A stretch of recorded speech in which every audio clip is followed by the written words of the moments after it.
Welcome to my YouTube channel. My name is Dr. Meg Longyear, and I decided to start this channel because I've had lots of questions from patients and family and friends, and I thought this would be a good place to be able to kind of answer those questions as well as hopefully connect with other people that may have similar questions or might have a similar journey to different things that get brought up. So I thought this would be a great way to connect with people and kind of help educate as well as let you guys understand different techniques and things that are out there that maybe you don't know about that could help you with something that maybe you're struggling with. I'm a chiropractor. I specialize more in energy medicine and in emotional techniques to help reduce stress and such. And I want to give a little bit of a background of my journey and how I came to be where I am today and the different things that I've been through to kind of give a better understanding of why I'm doing the profession that I'm doing and how I found this to be my purpose, because it definitely wasn't where I thought I would be. If you had asked me 10 years ago if I thought I'd be where I am today, I would probably have laughed at you. This has been an amazing journey and I couldn't be happier to be where I'm at. But it's interesting how you have a perceived idea of maybe what you're going to be doing, or maybe you're completely lost like I was and had no idea what I was going to be doing. And everything just kind of happens the way it's supposed to, and you have your journey for a reason. So my journey in healthcare started with my mom. She is an oncology nurse. And when summer vacations would come from school and she'd still have to work, she would take my brother and I into the office. And I always loved being able to do things for the patients, even being very young and not maybe understanding everything that was going on. I didn't realize at the time that I was definitely an empath and sensed a lot of the feelings and the emotions and such that people were going through. And obviously when you're getting a cancer diagnosis, receiving chemotherapy, things like that, those are very hard things to go through for the patient as well as the family that would be there supporting their family member. So drawing pictures for them or bringing in like little silly toys or stuff like that and seeing somebody be positively touched by that was something that I remember very, very even young, being very young and having that having an effect on me, that it felt good to be able to help somebody that I knew was suffering or not feeling well. So that my journey continued on in healthcare, just thinking, well, of course, I love being able to do things like my mom does to be able to help these people that, you know, give them some hope and hold their hand and be a smiling face. I'm going to be a nurse too. And through doing different co-op programs and such through high school, realized really quick that I do not like needles. And I didn't think that being a nurse would probably be a good thing for me to do, since I was literally terrified of needles. So, and it wasn't even just me getting blood drawn or anything, but seeing somebody get a needle, that definitely took, it was very scary to me. So I chose to just keep kind of just bouncing around in different areas. So oncology, maybe it wasn't for me, then let me check out this area, work on the hospital floors, do all kinds of different things. So I did a lot of different things in the medical field. Not really finding anything that really pulled at me that I really felt that I wanted to continue on and get educated in to, you know, pursue. But definitely learned a lot about myself in that journey. So my husband actually is a chiropractor. He had, I didn't grow up as a chiropractic kid like a lot of the people that I went to school with. It was something that we didn't really believe in growing up in my house. My dad didn't really have any positive experience with a chiropractor at one time. So it was kind of like something we don't do.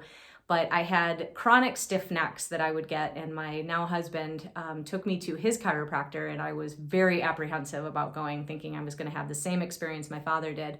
And to my surprise, 2 days and my neck was completely back to normal.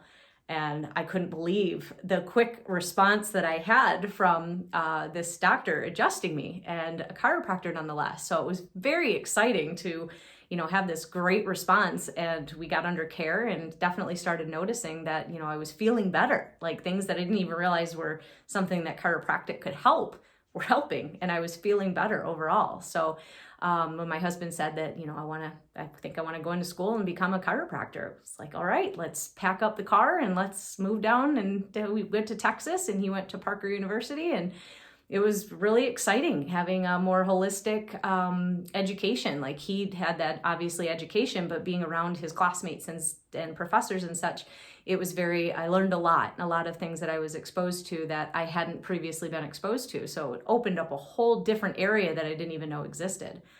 Now, previously, my whole, growing up, my childhood into getting into high school and stuff, I always struggled with depression. Never really, I can't say that I had something that caused it, that there was anything that I could say that, oh, this happened, so this is why I felt that way. But I always felt like there should have been something that happened that made me feel this certain way. Why was I always so sad inside? Why did I always feel so sad? I had a great childhood. I have great parents. I had a great, group of friends and family. Why did I have these feelings all through my life that I can remember? Just this deep sadness that used to produce a lot of anxiety, that something's broken and I need to figure out what it is so that I can fix it and I can be better. So I went to therapists for years trying to figure out what is it that's broken so we could fix this and I could get on being more of a happy, complete person like I thought I should be. So therapy didn't really work too well for me. I did have a therapist, the last one that I saw before we moved out of state. She was wonderful, and she said something that really kind of caught my attention in a different way that it had been caught before, and made me realize that the drinking that I was doing was trying to cover up a lot of the pain that I was feeling inside. And I needed to kind of get a grip with that and start kind of reclaiming my life in that area. Now, I never thought of it as a problem because, people go out and party and people hang out and drink and that's, what you do. But her saying what she said that day in that session really, really stuck with me. And I brought it to my husband, who was my boyfriend at the time, and kind of told him that, what, I think I need to quit drinking for a year. I just want to see if I can do it for a year and what kind of clarity comes out of that. And if anything changes, if I have any, breakthroughs, or, maybe I can figure out what it is that's broken. I don't know, but I just feel like I need to do this. And him being the awesome guy that he is said, you know what, I'm going to do this with you. Let's quit drinking for a year and then we'll check back in. Well, it was by far the hardest thing that I have ever done. It made me realize just how dependent I was on closing that part of myself off, and that I didn't want to deal with. If I had a bad day, I just needed to go drink it away. And if I had a good day, well, then I'm going to go celebrate. I didn't know how to cope with things. And that was a problem for me. That was one of the biggest realizations that I had. And after the year was up, even before the year was up, I realized that this was something that I needed to take out of my life, and I needed to not be drinking anymore.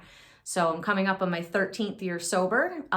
Very exciting. It was definitely, like I said, the hardest thing that I've ever done. And still I battle with it sometimes, that when big heavy things come up and you're dealing with life, and in 2020, it's been quite a year for all of us. So, things like that can challenge me, and I have to remember why I quit drinking and go back to my techniques and go back to my beliefs and try to work through whatever it is that is at the core so that I can correct that instead of finding a coping mechanism. And it's taken, many, many years to figure this out, but I am so glad that I've been on the journey that I have, and hope to be able to help people so that they can get through the things, that the coping mechanisms and things that they find they have to do in their life because they don't know any other way. Because I didn't know any other way and didn't even realize that I was using that. So with that depression that I had been feeling, and not being able to figure out what it was, that now being sober, I had more feelings and more things that I didn't realize, I had, and I had to deal with because I didn't have anything to kind of just push them away. So fast forward to when my husband was in chiropractic school, he had a technique done on him. And when he came home and told me about what the experience was like, I was like, I need to have that done. Please find me somebody that's at your school that does that, because I really want to do that. I think I felt something really connect with me, the way he was describing it and dealing with his emotions and such. Come to find out, this was a technique called neuro-emotional technique, and a chiropractor designed this and figured this out. And I'll go more into that technique in a different video. But this, I finally had somebody do the technique on me, and it was just amazing how much of a shift and a change that I felt, even almost immediately.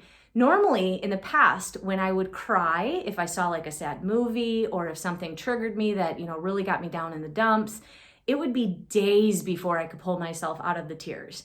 Like I would get through the day, obviously, and still be functional, but it was just always that sadness that was looming that I could just cry at a drop of a hat. And I just hated these feelings because I felt like I had no control over trying to make them, go away. So after she had done this technique on me, and it was probably like an hour that we spent together, I had something come up that I just burst into tears and I was crying and crying and crying. And then it was like someone flipped a switch and I didn't want to cry anymore. And I'd never had that happen before where the crying just stopped. And I felt almost like, okay, I got that out of my system. Let's move on. It took me days to process, like, how does that happen? Like, how did that just stop like that? So that completely intrigued me as to just that situation right there, how that happened. Then I started noticing how I started responding to situations differently than I had in the past. So things that might have triggered me before, I just noticed that I wasn't being triggered by things that I had been in the past. And that was interesting to me. Like, what is this? Like, what it happened that we shifted this so that I'm not being so responsive in a negative way that I had been, like, for as long as I could remember. This is so interesting. So after my husband graduated, we moved across the country. So I started looking for somebody that could do this technique to continue this care with me. And there was nobody that was nearby. So I was so upset that, an hour drive to go find, to the closest person that did this technique probably wasn't going to be realistic that I'd be able to get regular care. So my husband ended up getting a job at Life University in Atlanta. And I found out after he had started that there's a club on campus and they teach this technique. Like, oh my gosh, it's a little divine intervention if you ask me. Were we moving here for him to take his dream job, or were we moving here because I needed to have this experience so that I could go back to school, I could get an education, and I could go and help people with something that I hadn't stopped thinking about since I had that technique done that first time.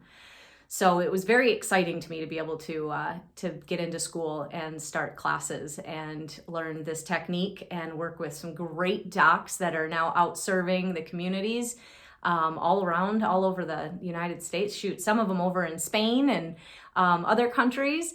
So the technique, neuroemotional technique, is my why to chiropractic. That's why I went to chiropractic school. Being worked on for 3.5 years that we were in school, I noticed that a lot of things started changing, certain thought patterns and responses to things that used to upset me or, trigger me in different ways. And that was exciting to me. Things that I didn't even realize until years had gone by that, wow, I haven't had a thought about that in a while. That was very interesting. I used to have a lot of suicidal thoughts. I attempted suicide twice, luckily not being successful in that.